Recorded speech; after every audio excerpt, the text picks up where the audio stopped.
eskerrik asko bertaratzeagatik eta prentxo aurrekoa hau deitu dugu Olaran eraberritzeko proiektua arduraz eta beasaindarrekin lantzeko eskatu nahi diogulako udal gobernuari. AJaren udal gobernuak aurkeztu berri digu Olaran Talektu Faktoria proiektua eta esan dezakegu azken hamarkadan Beasaingo udala proposatutako inbertsio publiko handiena dela, ez?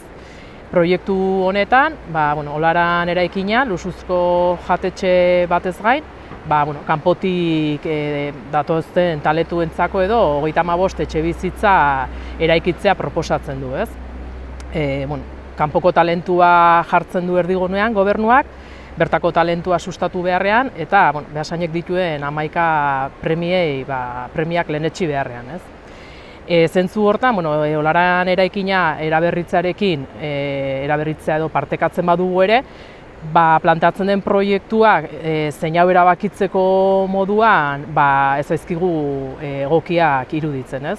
Horregatik, eskatu nahi diogu udal gobernuari Beasaingo eragile sozial, ekonomiko, kultural eta herritarrekin elkarrizketa prozesu bat abiatzea, Olaran eraberritzeko proiektua elkarrekin definitzeko. Olaran eraberritzeko proiektua, esan bezala azken hamarkadan Beasaingo udalak egingo duen inbertsio publiko handiena suposatuko duen proiektua izango da. Udalaren, gobernuaren esanetan 8 milioi euroko inbertsioa suposatuko du, eta honek, zalantzarik gabe suposatuko digu beasaindar guztioi ekarpen ekonomiko handia, ez? Orduan, argi daukagu zentzu horretan garrantzitsua dela Olaran faktoriaren eraberritzea ahalik eta kontsentsu zabalenarekin edo egitea, ez?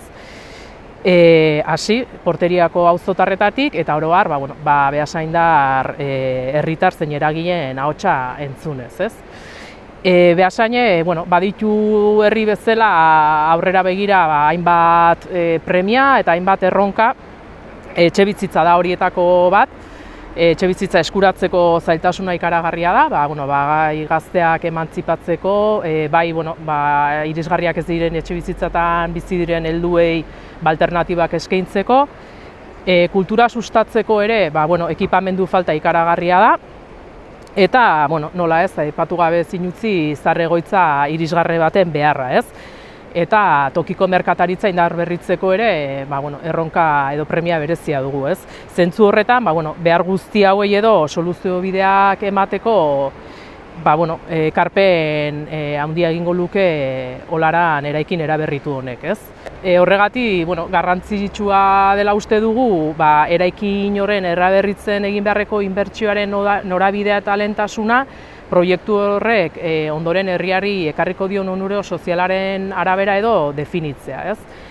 Hori ez gain, aipatu edo azpimarratu nahi dugu eskualdeko arazoa izanik eskualdeko erantzuna eman beharko litzatekeela, ez? Badakigu Beasain eskualde industrial baten kokatuta dago, industria aurreratuta lehiakor batean, eta guretzat ezinbestekoa da hori horrela izaten jarraitzea eta elkarrekin aurrera pausoak ematea, ez?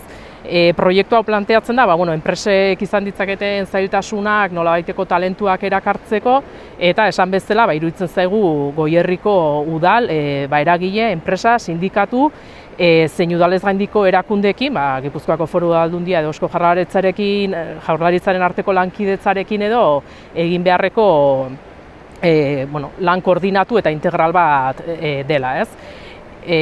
Goiekitik koordinatu beharko litzatekena. Orduan, zintzoki uste dugu, ez dela oso egokia eskualdeko horrelako erronka bati erantzun nahi eman izatea Beasaindarron Bizkargain bakarrik geldituko den inbertsio handi honekin, ez? EH Bildutik, eskua luzatzen diogu udal gobernuari aipatutako elkarrizketa hori edo abiatzeko eta elkarrekin Olaran eraberritzeko proiektu arduraz eta Beasaindarrekin batera lantzeko, ez? Zentzu horretan, guk lanean jarraituko dugu.